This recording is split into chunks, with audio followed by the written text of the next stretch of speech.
Gravitas, co-presented by Skoda. Kushaq, choose what really matters. What I'm about to show you tonight is unprecedented. A woman tried to commit suicide inside the headquarters of a giant Chinese multinational. These images can be disturbing for some of our viewers. We advise viewer discretion.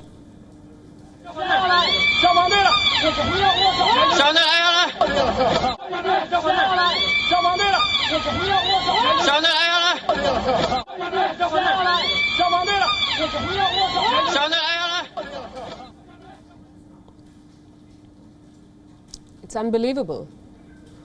This is on the streets of China, the headquarters of Evergrande in Shenzhen. Evergrande is China's biggest real estate player, the biggest company. Look at how protesters besieged its corporate office. They barged inside and refused to leave. You can see bottles of water, KFC takeout packages on the table. They were prepared for the long haul, clearly. The local police were helpless. They tried to contain the protesters with pepper spray. Now look at this. The same office witnessed a mass protest. The protesters took over the lobby of the company. The local police could not do very much. They just tried to keep them from entering the building.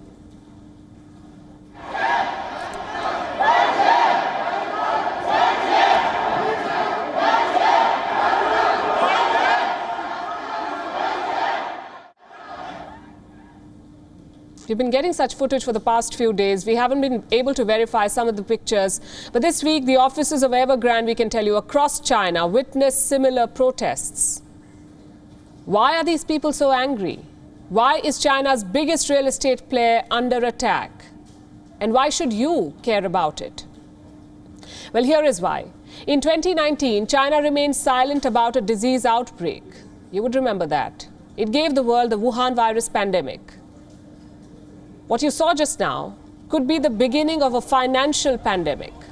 China could export a global financial crisis, and these images from Evergrande offices could just be the beginning.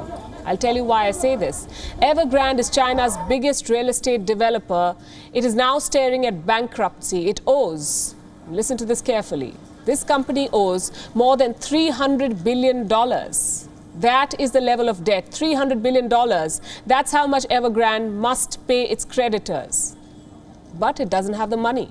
The company has admitted that it faces a debt crisis, and this led to massive protests. Chinese citizens who bought homes in Evergrande projects now want their money back. They believe their hard-earned savings could be going down the drain. If they don't give me my money back, then I'll jump off a tall building. They've cheated me out of all my money. I have nothing left.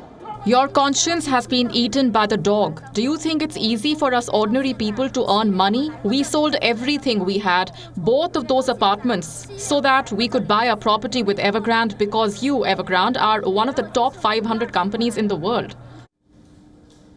That's right, a Fortune 500 company staring at bankruptcy. And it's never pretty when corporate giants fail.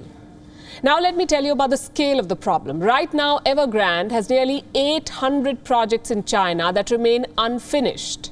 More than 1 million people are still waiting to move into their new homes, and there's a good chance they may never get to see them. That's because Evergrande's debt problem is just too big. Reports say the company builds 600,000 homes every year on average, 600,000 annually. That's massive. To build these projects, Evergrande borrows money, and Evergrande borrows a lot. In the last decade, the company's debt levels have grown by 56 times.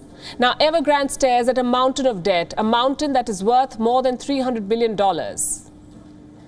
Who will fix this mess? What is Beijing doing? Nothing as of now. China, in its trademark dismissive style, says the situation is stable.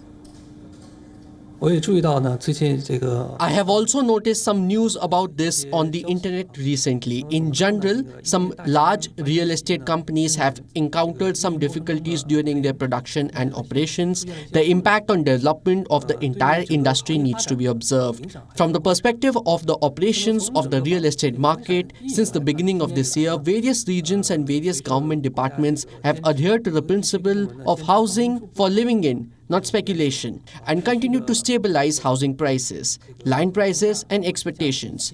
The overall situation has retained a stable trend. Stable trend? A woman trying to commit suicide, a $300 billion, and China calls it a stable trend. How did Evergrande achieve this stable trend? It used the same philosophy of untamed borrowing to build more businesses. The company bought a football team to boot. It started a colossal football academy. It's a full-time boarding school that nurtures football players. It began building the world's biggest football stadium, shaped like a lotus with a capacity of 100,000 seats. And that's not all. Evergrande also started a bottled water brand. It was sold recently. It also jumped into an electric car business. They wanted to do everything. Until April this year, this business had a value of $87 billion and they hadn't sold a single car. $87 billion. Valuation is a scam. How will you repay your loans when your businesses don't make any money? Evergrande created the crisis it finds itself in. Then it started looking for parachutes. The company hired financial advisors to assess all options. They tried to raise money by selling assets. Nothing worked. The shares of Evergrande began tumbling. Since the beginning of this year, 2021, they've fallen by 81%. And you heard that right, 81%. Now the real estate giant has only one option left: a government bailout. Make no mistake about this. This is China's Lehman moment. 13 years ago, America's Lehman Brothers collapsed. It owed more than $600 billion. The collapse set off a chain reaction. It led to the global financial crisis of 2008. It affected everyone.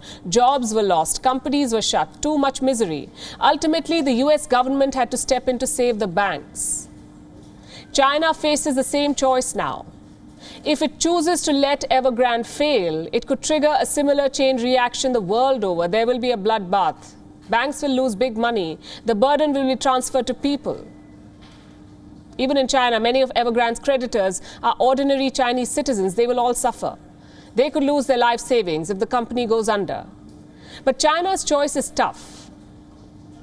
It's not just about Evergrande. How many companies like Evergrande will the government save? That is the question they face. In a lot of ways, the story of Evergrande is the story of China. China's growth has been fueled by debt, especially in the real estate sector. Now that debt bubble has become so big that it could burst any moment. It poses a dire threat to the Chinese economy. Do you know how much money Chinese corporates owe in the next 12 months? $1.3 trillion. I'm going to repeat that. China's corporate bond tab now stands at $1.3 trillion. In the initial months of 2020, more than 200,000 companies in China declared bankruptcy. Now more companies could be added to this list. In 2019 and 2020, defaults intensified. Chinese corporates defaulted on more than $20 billion worth of debt. These companies were unable to pay the money back. How is China planning to solve this debt problem? With more debt, believe it or not.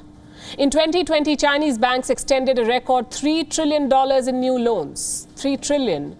For how long can China keep this debt-fueled surge going? Ultimately, the bubble will burst. The crisis at Evergrande could very well just do that. Pop the Chinese debt bubble. And just like the virus from Wuhan, it won't stay within China's borders. The whole world will feel the pain. WION is now available in your country. Download the app now and get all the news on the move. Gravitas, co-presented by Skoda. Kushak, choose what really matters.